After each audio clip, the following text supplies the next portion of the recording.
L'évolution. L'évolution, d'abord, c'est un terme très mal choisi. Je vais vous dire pourquoi. L'évolution, ça veut dire que c'est une théorie du changement dans la nature. Ça veut dire que la nature d'aujourd'hui n'est pas celle d'hier, elle ne sera pas celle de demain. Maintenant, comment? C'est ça la vraie histoire. L'idée que les espèces puissent se modifier était dans l'air du temps depuis le XVIIIe siècle. Le problème, c'est qu'une espèce, jusqu'à Buffon et surtout Darwin, était conçue comme une entité, comme une idée, une essence au sens de Platon, d'Aristote. Et en fait, on sait très bien que les individus d'une espèce sexuée, on va parler que des espèces sexuées, sont différents les uns des autres. Donc l'idée était qu'il y a une espèce avec des caractéristiques stables, et puis qu'autour les individus donc varient. Donc la variation était conçue comme, d'une certaine manière, du bruit ou des altérations. Alors ça, c'est une vieille idée de la philosophie qui nous vient de Platon et d'Aristote. Le monde parfait, c'est le monde sublunaire, et le monde terrestre, c'est le monde imparfait, c'est le monde des mortels.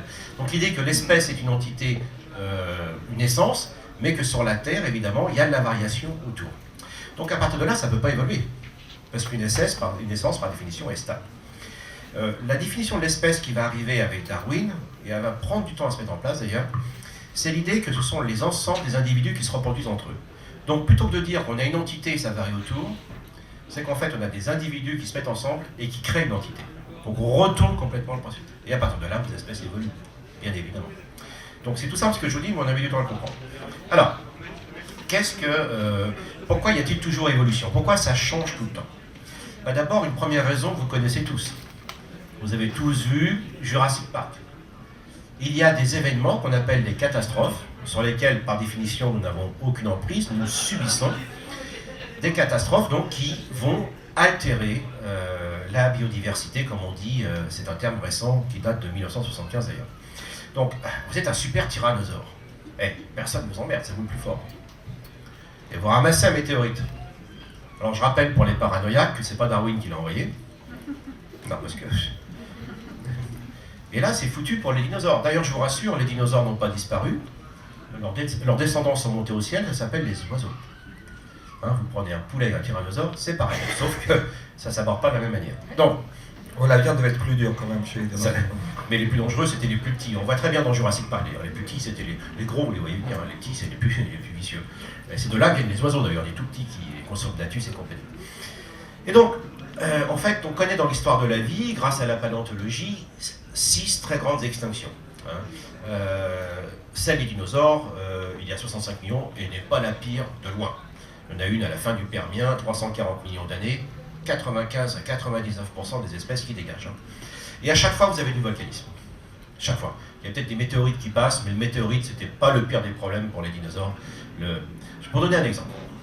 Un seul volcan, ce que ça peut faire. La théorie des catastrophes, c'est une théorie qui aime bien les créationnistes. D'ailleurs, c'est Georges Cuvier qui a fondé ça il y a 2 siècles.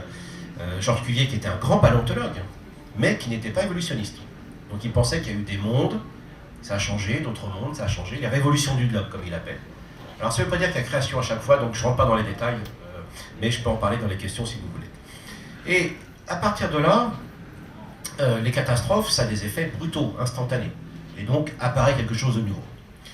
De fait, nous avions un débat, c'était ma première communication scientifique, donc je peux vous dire que ce n'était pas d'hier, et c'était un colloque consacré à Georges Cuvier. Et vous avez des gens qui sont persuadés que dans l'histoire de la vie, il y a une loi sous-jacente, qu'il y a une finalité, ou alors qu'il y a des cycles réguliers, donc des catastrophes régulières. Alors on expliquait que ce n'était pas le cas, puis un monsieur, il croyait, il se lève, il dit « Si, écoutez, c'est comme dans l'histoire des hommes, regardez, au 5e siècle avant Jésus-Christ, il y a eu le volcan Santorin en Méditerranée, c'est le mythe de l'Atlantide. Ensuite, en l'an 33, le Christ est mis en croix. 4 siècles plus tard, la chute de l'Empire romain. 4 siècles plus tard, la chute de l'Empire de Charlemagne. 4 siècles plus tard, la Grande Peste Noire. 4 siècles plus tard, Waterloo. Et là, on a un collègue anglais qui se lève et qui dit « Non, Waterloo, c'est pas une catastrophe !» Donc, j'ai pas besoin de faire d'exégèse, vous avez compris. Cependant, notre copain anglais se trompait, parce que c'était une des pires éruptions volcaniques de toute l'histoire de l'humanité, pas de l'histoire de la vie. Le volcan Tambori en 1815 une seule éruption qui dure quelques jours. Vous savez, quand ça crache très fort, ça va très haut, ça fait le tour de la Terre, et ces particules, ces cendres, captent les rayons solaires. Eh bien, en Europe, mesdames et messieurs... La planète se refroidit. La planète se refroidit, ça c'est 3 degrés en moyenne, mais ça a duré qu'un an. Mais on appelait l'année 1815, à part la année qu'on a prise, à Waterloo, l'année sans été. Il a gelé au mois d'août, mesdames et messieurs. Il a gelé au mois d'août. Et vous connaissez le Pan Turner, vous savez, ces magnifiques couchers de soleil. Ben, c'est ça, c'était ces couchers de soleil complètement, avec la lumière complètement déformée, captée, absorbée. Donc un seul volcan. À l'époque des dinosaures, je peux vous dire que c'était des centaines de volcans pendant des milliers d'années. Donc tout ça, il y a toujours... Voilà ces catastrophes. Alors, quels sont ces événements qui ne sont pas liés à la vie, qui agissent sur l'histoire de la vie? Donc il y a des événements extraterrestres, alors je ne parle pas des petits martiens, hein. Donc c'est les météorites, c'est la position de la Terre autour du Soleil, c'est les éruptions solaires. Hein, vous savez, le petit âge glaciaire, 1315-1815, c'est certainement l'activité solaire, mais enfin ça c'est très discuté encore. Et puis les événements terrestres, c'est-à-dire la tectonique des plaques, volcanisme, courant océanique, hein, le film Le jour d'après, hein, c'est un scénario tout à fait plausible, hein, et c'est terrestre. Donc ça fait que de toute façon, vous comprenez bien que la vie va changer. Hein, ça ne peut pas être autrement. Maintenant, il n'y a pas tout le temps des catastrophes, heureusement, et c'est là qu'on va, si vous croyez que chaque espèce reste peinarde dans sa niche écologique, il faut courir. Et justement, courir, ça fait penser à la reine rouge. Ça, il faut que vous ôtez l'idée, notamment en France, on est très mauvais là-dessus, enfin pas en sciences, mais dans les commentaires, les documents animaliers. On a gardé l'idée, qu'a reprise aussi la théorie de l'évolution, hein, qui laisse croire que chaque espèce est parfaitement adaptée à son environnement. Ça, je peux vous dire, vous oubliez cette idée. Hein, c'est la providence, qui était au XVIIIe siècle aussi. Donc c'est une vision très naïve, mais assez belle d'ailleurs, poétique, de la nature et la perfection de la création. Non, les espèces ne sont adaptées que par une partie de leur caractère. Et en fait, même quand il n'y a pas de catastrophe, eh bien, on prend une image qui est celle de la Reine Rouge de Lewis Carroll, qui dit ceci, Lucie est au pays, Lucie, que dis-je, Alice, lapsus révélateur, Alice est au pays imaginaire, et elle se met à marcher, à courir, et le paysage la suit. Donc elle n'en peut plus, elle tombe sur la Reine de cœur, the Red Queen, la Reine Rouge, qui lui dit, ma fille, que vous arrive-t-il? Écoutez, Majesté, je marche, je cours, je n'avance pas. Et dans votre pays, eh bien, je me déplace par rapport aux arbres, aux rochers, aux maisons. Et la Reine de cœur lui dit, hautaine, ma fille, sachez une chose, dans ce pays, il vous faudra courir le plus vite possible pour rester à votre place. Car en effet, mesdames et messieurs, c'est ça la sélection naturelle. On y arrive. Admettons que j'arrive de voyage d'Asie avec un vilain virus H5N1. Alors d'abord, je vous rassure, je ne l'aurais pas fait exprès, mais ça ne va pas arranger nos affaires. Donc j'ai le virus H5N1. C'est la grippe aviaire. C'est la grippe aviaire. Là, nous sommes tous différents les uns des autres.